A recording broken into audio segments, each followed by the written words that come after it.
Hello friend, स्वागत है आपका अपने चैनल लास्ट क्लास में। आज के इस वीडियो में हिंदी का एक मॉडल पेपर सॉल्व करेंगे और ये जो मॉडल पेपर है ये आपके फाइनल बोर्ड परीक्षा के लिए काफ़ी महत्वपूर्ण है। और इस मॉडल पेपर में 60 ऑब्जेक्टिव प्रश्न है जिसमें से आपको 50 बनाना पड़ेगा।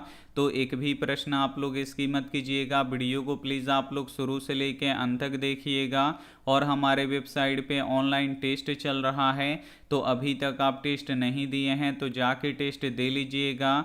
अगर आपको ऑनलाइन टेस्ट देना नहीं आता है तो वीडियो के लास्ट में हम आपको बताएंगे कि आप लोग ऑनलाइन टेस्ट कैसे दे सकते हैं। और अभी तक आप हमारे व्हाट्सएप ग्रुप में नहीं जुड़े हैं तो ये हमारा व्हाट्सएप नंबर है 87 89 30 73 04। इस पे आपको बोलना है कि सर मुझे ग्रुप में जोड़ दीजिए, तो हम आपको ग्रुप में जोड़ देंगे। तो आइए शुरू करते हैं पहले नंबर प्रश्न से।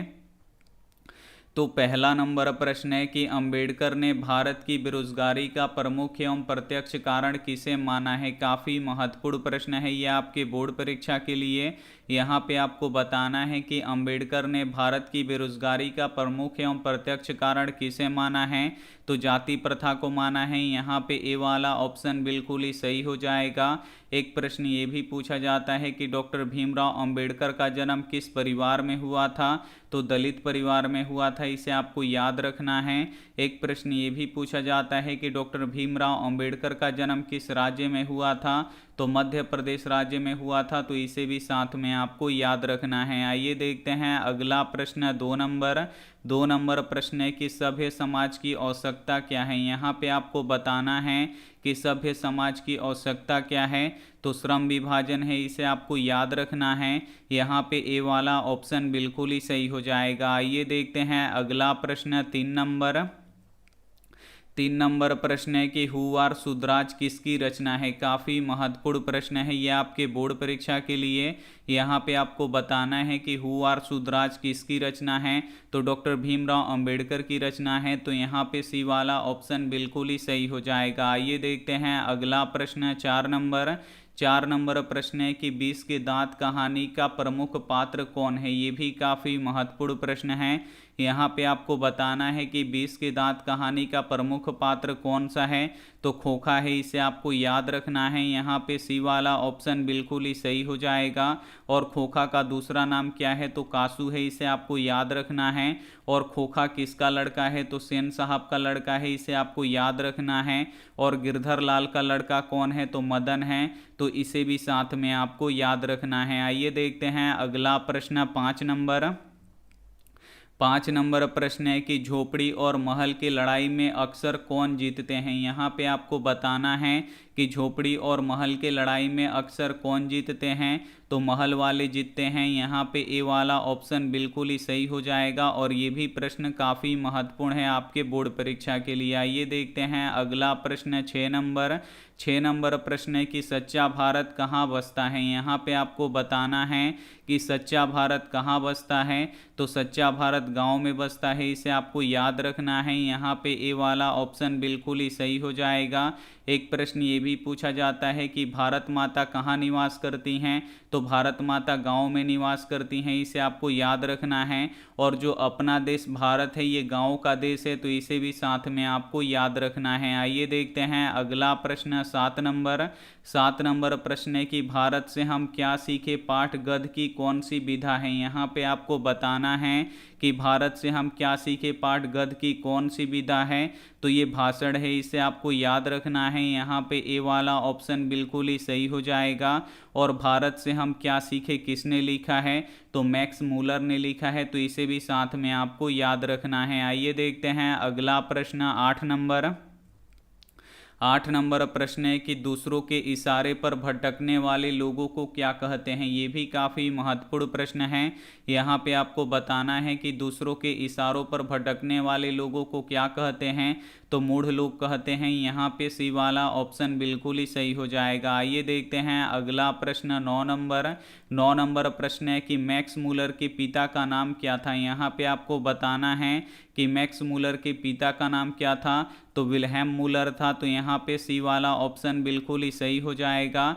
एक प्रश्न ये भी पूछा जाता है कि मैक्स मूलर कहाँ के निवासी थे, तो ये जर्मनी के निवासी थे, तो इसे भी साथ में आपको याद रखना है। आइए देखते हैं अगला प्रश्न 10 नंबर प्रश्न है कि कंठ और केन का जर्मनी भाषा में किसने अनुवाद किया। काफ़ी महत्वपूर्ण प्रश्न है ये आपके बोर्ड परीक्षा के लिए। यहाँ पे आपको बताना है कि कठ और केन का जर्मनी भाषा में किसने अनुवाद किया, तो मैक्स मूलर ने किया, इसे आपको याद रखना है। यहाँ पे डी वाला ऑप्शन बिल्कुल ही सही हो जाएगा। आइए देखते हैं अगला प्रश्न 11 नंबर प्रश्न है कि शुद्ध वाक्य है, इसमें से आपको पहचानना है कि कौन शुद्ध वाक्य है। तो यहाँ पे देखिए वाष्प निकल रहा है, ये शुद्ध वाक्य है यानी सही वाक्य है, तो यहाँ पे बी वाला ऑप्शन बिल्कुल ही सही हो जाएगा। आइए देखते हैं अगला प्रश्न 12 नंबर प्रश्न है कि सर्वोत्तम का संधि विच्छेद है। यहाँ पे आपको सर्वोत्तम शब्द का आपको संधि विच्छेद बताना है, तो सर्व जोड़ उत्तम होता है, इसे आपको याद रखना है। यहाँ पे सी वाला ऑप्शन बिल्कुल ही सही हो जाएगा। आइए देखते हैं अगला प्रश्न 13 नंबर प्रश्न है कि गुस्सा पीना मुहावरे का अर्थ है। यहाँ पे आपको बताना है कि गुस्सा पीना मुहावरे का सही अर्थ क्या होता है, तो क्रोध को दबाना होता है, इसे आपको याद रखना है। यहाँ पे बी वाला ऑप्शन बिल्कुल ही सही हो जाएगा। एक भी प्रश्न आप लोग इसकी मत कीजिएगा, वीडियो को प्लीज़ आप लोग शुरू से लेके अंत तक देखिएगा, और चैनल को अभी तक आप सब्सक्राइब नहीं किए तो प्लीज़ आप लोग चैनल को सब्सक्राइब भी कर दीजिएगा। आइए देखते हैं अगला प्रश्न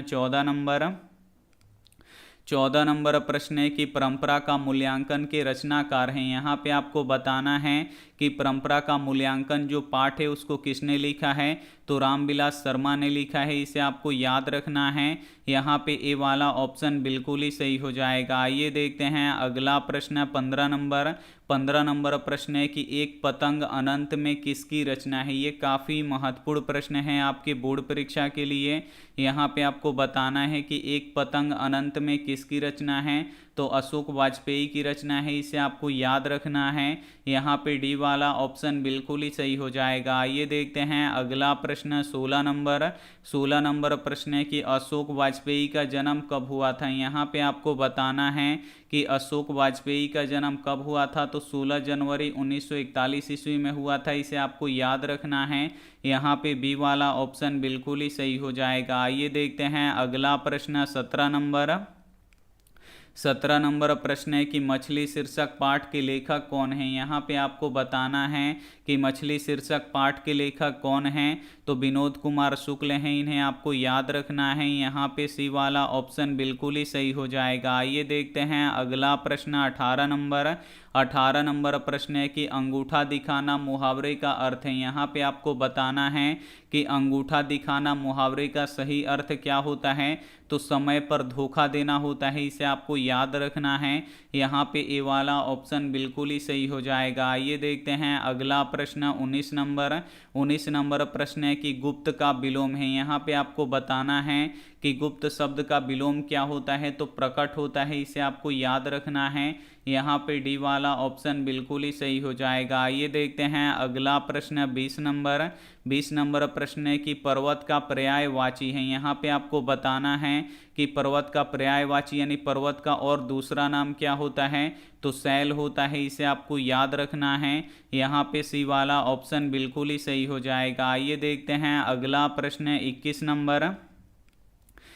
नंबर प्रश्न है कि लंबोदर में कौन सा समास है। यहाँ पे आपको बताना है कि लंबोदर शब्द में कौन सा समास है, तो बहुव्रीहि समास है, इसे आपको याद रखना है। यहाँ पे सी वाला ऑप्शन बिल्कुल ही सही हो जाएगा। आइए देखते हैं अगला प्रश्न 22 नंबर प्रश्न है कि लड़का आया था कौन काल है। यहाँ पे आपको बताना है कि जो ये वाक्य दिया गया है ये कौन सा काल है, तो वाक्य है यहाँ पे कि लड़का आया था, तो ये कौन सा काल है, तो ये भूतकाल है, तो यहाँ पे बी वाला ऑप्शन बिल्कुल ही सही हो जाएगा। आइए देखते हैं अगला प्रश्न 23 नंबर प्रश्न है कि आम का पर्यायवाची होगा, यानी यहाँ पे आम का आपको दूसरा नाम बताना है, तो आम का दूसरा नाम क्या होता है, तो आमरा होता है, तो यहाँ पे डी वाला ऑप्शन बिल्कुल ही सही हो जाएगा। आइए देखते हैं अगला प्रश्न 24 नंबर प्रश्न है कि दन विहीन में कौन सा समास है। यहाँ पे आपको बताना है कि जो धनहीन शब्द है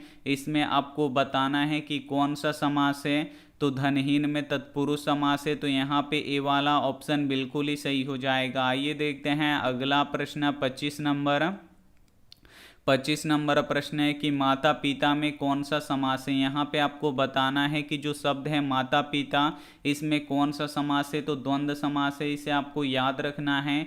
यहाँ पे डी वाला ऑप्शन बिल्कुल ही सही हो जाएगा। आइए देखते हैं अगला प्रश्न 26 नंबर। 26 नंबर प्रश्न है कि अनुराग में कौन सा उपसर्ग है। यहाँ पे जो ये शब्द दिया हुआ है अनुराग, इसमें आपको बताना है कि कौन सा उपसर्ग है। तो जो उपसर्ग होता है ये शब्द के आगे लगता है, तो जब इसे पढ़िएगा तो अनुराग, तो सबसे पहले अनु आएगा, उसके बाद राग आएगा, तो इसका उपसर्ग क्या होगा, तो अनु उपसर्ग होगा। तो यहाँ पे ए वाला ऑप्शन बिल्कुल ही सही हो जाएगा। आइए देखते हैं अगला प्रश्न 27 नंबर। 27 नंबर प्रश्न है कि गुरु नानक कौन थे। यहाँ पे आपको बताना है कि गुरु नानक कौन थे। तो ये सिखों के प्रथम गुरु थे। यहाँ पे बी वाला ऑप्शन बिल्कुल ही सही हो जाएगा। एक प्रश्न ये भी पूछा जाता है कि सिख धर्म के संस्थापक कौन थे। तो गुरु नानक देव थे, तो इसे भी साथ में आपको याद रखना है। आइए देखते हैं अगला प्रश्न 28 नंबर। 28 नंबर प्रश्न है कि जपूजी किसकी रचना है। यहाँ पे आपको बताना है कि जपूजी किसकी रचना है। तो गुरु नानक की रचना है, इसे आपको याद रखना है। यहाँ पे सी वाला ऑप्शन बिल्कुल ही सही हो जाएगा। आइए देखते हैं अगला प्रश्न 29 नंबर। 29 नंबर प्रश्न है कि नाखून क्यों बढ़ते हैं, हिंदी की कौन सी विधा है। यहाँ पे आपको बताना है कि नाखून क्यों बढ़ते हैं, ये पाठ की कौन सी विधा है। तो ये ललित निबंध है। यहाँ पे ए वाला ऑप्शन बिल्कुल ही सही हो जाएगा। और जो नाखून है ये किसका प्रतीक है, तो ये पशुता का प्रतीक है, इसे आपको याद रखना है। एक प्रश्न ये भी पूछा जाता है कि लेखक से किसने पूछा कि नाखून क्यों बढ़ते हैं। तो छोटी बेटी ने पूछा, तो इसे भी साथ में आपको याद रखना है। आइए देखते हैं अगला प्रश्न 30 नंबर। 30 नंबर प्रश्न है कि बृहद लीला किसकी रचना है। यहाँ पे आपको बताना है कि विरह लीला किसकी रचना है। तो ये घनानंद की रचना है, इसे आपको याद रखना है। यहाँ पे सी वाला ऑप्शन बिल्कुल ही सही हो जाएगा। आइए देखते हैं अगला प्रश्न है 31 नंबर। 31 नंबर प्रश्न है कि घनानंद का जन्म कब हुआ था। यहाँ पे आपको बताना है कि घनानंद का जन्म कब हुआ था। तो 1680 ईस्वी के आसपास हुआ था, इसे आपको याद रखना है। यहाँ पे ए वाला ऑप्शन बिल्कुल ही सही हो जाएगा। आइए देखते हैं अगला प्रश्न 32 नंबर। 32 नंबर प्रश्न है कि स्वदेशी कविता किससे संकलित है। यहाँ पे आपको बताना है कि स्वदेशी कविता किससे संकलित है। तो प्रेमघन सर्वस्व से संकलित है। तो यहाँ पे ए वाला ऑप्शन बिल्कुल ही सही हो जाएगा। आइए देखते हैं अगला प्रश्न 33 नंबर। 33 नंबर प्रश्न है कि दही वाली मंगमा किस भाषा से अनुदित कहानी है। यहाँ पे आपको बताना है कि दही वाली मंगमा किस भाषा से अनुदित कहानी है। तो कन्नड़ भाषा से अनुदित कहानी है। यहाँ पे बी वाला ऑप्शन बिल्कुल ही सही हो जाएगा। और दही वाली मंगमा की मुख्य पात्र कौन है, तो मंगमा है, इसे आपको याद रखना है। और मंगमा कौन सी कार्य करती थी, तो दही बेचती थी, तो इसे भी साथ में आपको याद रखना है। आइए देखते हैं अगला प्रश्न 34 नंबर। 34 नंबर प्रश्न है कि अस्मिता का सही अर्थ है। यहाँ पे आपको बताना है कि अस्मिता का सही अर्थ क्या होता है। तो पहचान या अस्तित्व होता है, इसे आपको याद रखना है। यहाँ पे ए वाला ऑप्शन बिल्कुल ही सही हो जाएगा। आइए देखते हैं अगला प्रश्न 35 नंबर। 35 नंबर प्रश्न है कि निम्नलिखित में से कौन सा वाक्य शुद्ध है। इसमें से आपको बताना है कि कौन सा वाक्य शुद्ध है। तो मैं आपका दर्शन करने आया हूँ, तो ये गलत है। बी वाला ऑप्शन है मैं आपके दर्शन करने को आया हूँ, तो ये बिल्कुल सही है। तो यहाँ पे बी वाला ऑप्शन बिल्कुल ही सही हो जाएगा। आइए देखते हैं अगला प्रश्न 36 नंबर। 36 नंबर प्रश्न है कि संज्ञा के कितने भेद होते हैं। काफ़ी महत्वपूर्ण प्रश्न है ये आपकी बोर्ड परीक्षा के लिए। यहाँ पे आपको बताना है कि संज्ञा के कितने भेद होते हैं। तो संज्ञा के 5 भेद होते हैं। तो यहाँ पे सी वाला ऑप्शन बिल्कुल ही सही हो जाएगा। आइए देखते हैं अगला प्रश्न 37 नंबर। 37 नंबर प्रश्न है कि टॉल्स्टॉय कौन थे। यहाँ पे आपको बताना है कि टॉल्स्टॉय कौन थे। तो एक रूसी लेखक थे, इसे आपको याद रखना है। यहाँ पे सी वाला ऑप्शन बिल्कुल ही सही हो जाएगा। एक प्रश्न ये भी पूछा जाता है कि वार एंड पीस किसकी रचना है। तो लियो टॉल्स्टॉय की रचना है, तो इसे भी साथ में आपको याद रखना है। आइए देखते हैं अगला प्रश्न 38 नंबर। 38 नंबर प्रश्न है कि नौबत खाने में इबादत पाठ के केंद्र में है। यहाँ पे आपको बताना है कि नौबत खाने में इबादत पाठ के केंद्र में कौन है, तो बिस्मिल्लाह खां है। इन्हें आपको याद रखना है। यहाँ पे सी वाला ऑप्शन बिल्कुल ही सही हो जाएगा। और बिस्मिल्लाह खां कौन से वाद्य यंत्र बजाते थे, तो शहनाई बजाते थे, तो इसे भी साथ में आपको याद रखना है। आइए देखते हैं अगला प्रश्न 39 नंबर प्रश्न है कि बिस्मिल्लाह खां का प्रिय वाद्य यंत्र था। यहाँ पे आपको बताना है कि बिस्मिल्लाह खां का प्रिय वाद्य यंत्र कौन सा था, तो शहनाई था। यहाँ पे ए वाला ऑप्शन बिल्कुल ही सही हो जाएगा। और बिस्मिल्लाह खां का जन्म कहाँ पे हुआ था, तो डुमरांव में हुआ था, तो इसे भी साथ में आपको याद रखना है। आइए देखते हैं अगला प्रश्न 40 नंबर प्रश्न है कि अक्षरों की कहानी किसकी रचना है। काफ़ी महत्वपूर्ण प्रश्न है ये आपके बोर्ड परीक्षा के लिए। यहाँ पे आपको बताना है कि अक्षरों की कहानी किसकी रचना है, तो ये गुणाकर मूले की कहानी है। यहाँ पे बी वाला ऑप्शन बिल्कुल ही सही हो जाएगा। आइए देखते हैं अगला प्रश्न 41 नंबर प्रश्न है कि शिक्षा और संस्कृति किसकी रचना है। यहाँ पे आपको बताना है कि शिक्षा और संस्कृति किसकी रचना है, तो महात्मा गांधी जी की रचना है। यहाँ पे सी वाला ऑप्शन बिल्कुल ही सही हो जाएगा। आइए देखते हैं अगला प्रश्न 42 नंबर प्रश्न है कि बहादुर को लेखक के घर कौन लाया था। यहाँ पे आपको बताना है कि बहादुर को लेखक के घर कौन लाया था, तो लेखक का साला लाया था। यहाँ पे बी वाला ऑप्शन बिल्कुल ही सही हो जाएगा। और बहादुर का पूरा नाम क्या था, तो दिल बहादुर था, इसे आपको याद रखना है। और बहादुर कहाँ का रहने वाला था, तो ये नेपाल का रहने वाला था, तो इसे भी साथ में आपको याद रखना है। आइए देखते हैं अगला प्रश्न 43 नंबर प्रश्न है कि सुजाता का वास्तविक नाम क्या है। यहाँ पे आपको बताना है कि सुजाता का वास्तविक नाम क्या है, तो सुजाता का वास्तविक नाम एस रंगराजन है, इसे आपको याद रखना है। यहाँ पे डी वाला ऑप्शन बिल्कुल ही सही हो जाएगा। आइए देखते हैं अगला प्रश्न 44 नंबर प्रश्न है कि सतकोड़ी होता कहाँ के प्रमुख कथाकार हैं। यहाँ पे आपको बताना है कि सतकोड़ी होता कहाँ के प्रमुख कथाकार हैं, तो उड़ीसा के हैं। यहाँ पे सी वाला ऑप्शन बिल्कुल ही सही हो जाएगा। एक प्रश्न ये भी पूछा जाता है कि ढहते विश्वास कहानी किसने लिखा है, तो सतकोड़ी होता ने लिखा है, तो इसे भी साथ में आपको याद रखना है। आइए देखते हैं अगला प्रश्न 45 नंबर प्रश्न है कि मंगमा किस शहर में दही बेचा करती थी। यहाँ पे आपको बताना है कि मंगमा किस शहर में दही बेचा करती थी, तो बेंगलोर में बेचा करती थी। यहाँ पे सी वाला ऑप्शन बिल्कुल ही सही हो जाएगा। और मंगमा के परिवार में कुल कितने लोग थे, तो 4 लोग थे, इसे आपको याद रखना है। और मंगमा की बहू का नाम क्या था, तो नजम्मा था, तो इसे भी साथ में आपको याद रखना है। आइए देखते हैं अगला प्रश्न 46 नंबर प्रश्न है कि पूर्वज लक्ष्मी के लिए कितना खेत छोड़ गए थे। काफ़ी महत्वपूर्ण प्रश्न है ये आपके बोर्ड परीक्षा के लिए।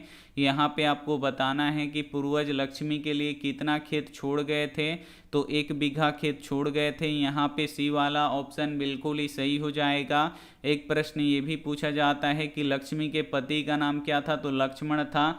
और लक्ष्मण कहाँ पे नौकरी करता था, तो कोलकाता में नौकरी करता था, तो इसे भी साथ में आपको याद रखना है। आइए देखते हैं अगला प्रश्न 47 नंबर प्रश्न है कि मंगू कब से पागल है। यहाँ पे आपको बताना है कि मंगू कब से पागल है, तो जो मंगू है ये जन्म से पागल है। यहाँ पे ए वाला ऑप्शन बिल्कुल ही सही हो जाएगा। और मंगू कितने साल की थी, तो 12 साल की थी, तो इसे भी साथ में आपको याद रखना है। एक भी प्रश्न आप लोग इसकी मत कीजिएगा। वीडियो को प्लीज़ आप लोग शुरू से लेके अंत तक देखिएगा।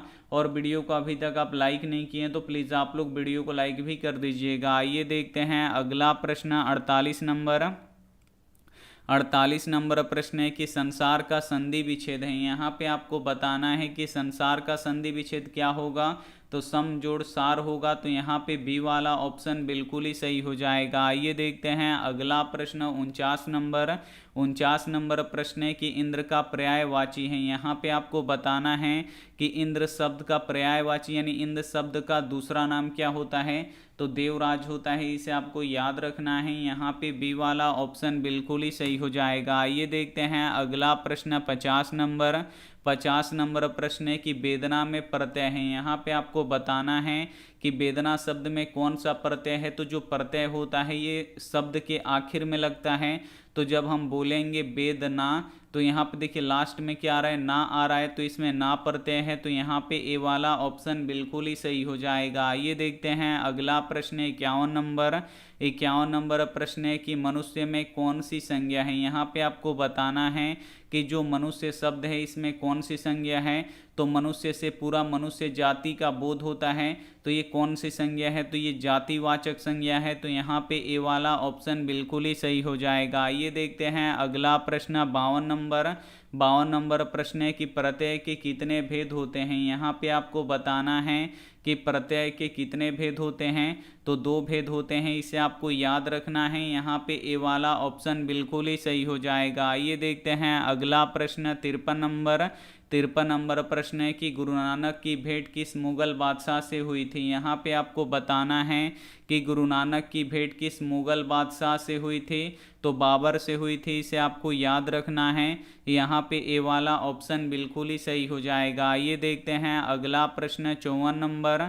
54 नंबर प्रश्न है कि मछली शीर्षक पाठ साहित्य की कौन सी विधा है। यहाँ पे आपको बताना है कि मछली शीर्षक पाठ साहित्य की कौन सी विधा है। तो ये कहानी है, इसे आपको याद रखना है। यहाँ पे बी वाला ऑप्शन बिल्कुल ही सही हो जाएगा। आइए देखते हैं अगला प्रश्न 55 नंबर। 55 नंबर प्रश्न है कि हम बार बार नाखून क्यों काटते हैं। काफ़ी महत्वपूर्ण प्रश्न है। यहाँ पे आपको बताना है कि हम बार बार नाखून क्यों काटते हैं। तो बर्बरता समापन हेतु काटते हैं। तो यहाँ पे बी वाला ऑप्शन बिल्कुल ही सही हो जाएगा। आइए देखते हैं अगला प्रश्न 56 नंबर। 56 नंबर प्रश्न है कि नागरी लिपि पाठ साहित्य की कौन सी विधा है। यहाँ पे आपको बताना है कि नागरी लिपि साहित्य की कौन सी विधा है। तो ये निबंध है, इसे आपको याद रखना है। यहाँ पे ए वाला ऑप्शन बिल्कुल ही सही हो जाएगा। ये देखते हैं अगला प्रश्न 57 नंबर। 57 नंबर प्रश्न है कि पठित पाठ के आधार पर बतलाइए कि मोटर कार को खतरा किससे हो सकता था। यहाँ पे आपको बताना है कि पठित पाठ के आधार पर आपको बताना है कि मोटर कार को खतरा किससे था। तो खोखा से था, इसे आपको याद रखना है। यहाँ पे डी वाला ऑप्शन बिल्कुल ही सही हो जाएगा। और सेन साहब की कितनी बेटियां थी, तो 5 बेटियां थीं। तो इसे भी साथ में आपको याद रखना है। आइए देखते हैं अगला प्रश्न 58 नंबर।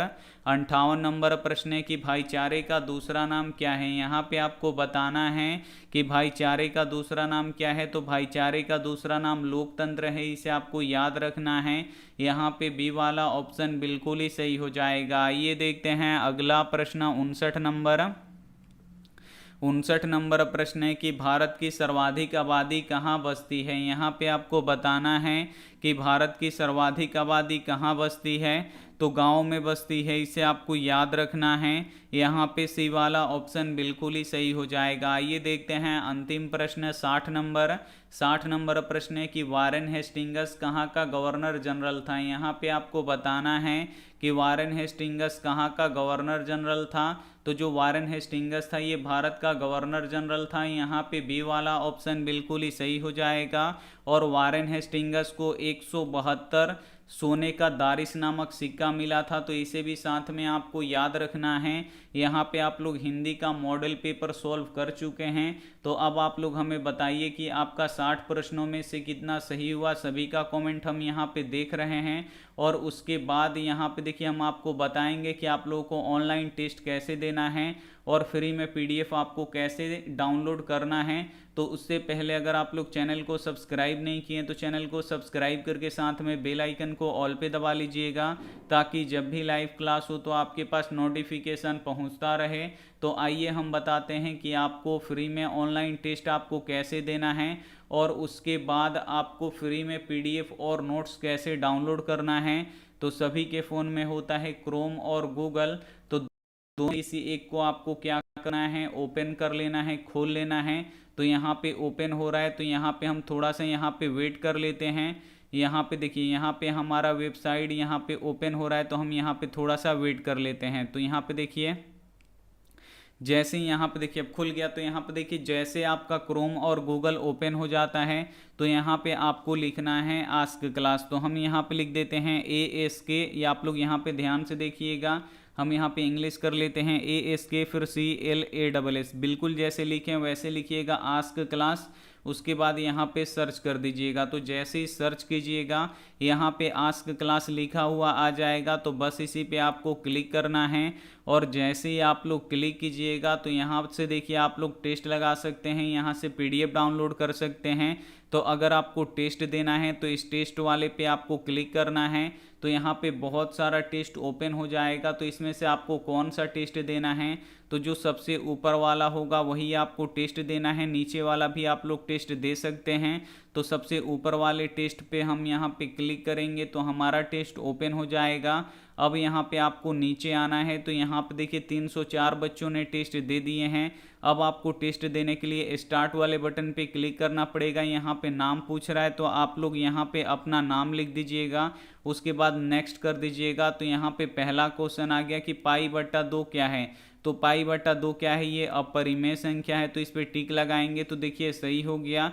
अगर गलती होता तो रेड हो जाता। अब दूसरा क्वेश्चन लाने के लिए नेक्स्ट पे क्लिक करेंगे। अब यहाँ पे देखिए 5, 15, 20 के लसा और मसा का यहाँ पे आपको अनुपात निकालना है। तो 5, 15 और यहाँ पे देखिए 20 का लसा मसा का अनुपात क्या होगा, तो इसे निकालना पड़ेगा। तो अगर हम 4:3 पे टिक करेंगे तो देखिए गलत हो जाएगा, और जो सही आंसर है वो आपको बताएगा। तो ऐसे ही आप लोग टेस्ट लगा सकते हैं। उसके बाद अगर आपको PDF डाउनलोड करना है तो यहाँ पे देखिए लिखा हुआ है डाउनलोड PDF, तो इस पर बस आपको क्लिक करना है। और जैसे ही क्लिक कीजिएगा, इसमें बहुत सारा PDF हम अपलोड कर चुके हैं, और रात 8 बजे एक PDF आपको मिलता है सब्जेक्टिव का या ऑब्जेक्टिव का। तो आप लोग यहाँ पे बस डाउनलोड पे क्लिक करके आप लोग डाउनलोड कर सकते हैं। तो उम्मीद करते हैं ये वीडियो आपको काफ़ी अच्छा लगा होगा। तो थैंक यू फॉर वॉचिंग, मिलते हैं अगली क्लास में। तब तक अपना ध्यान रखिए, मन लगा के पढ़ाई कीजिए। Take care and bye.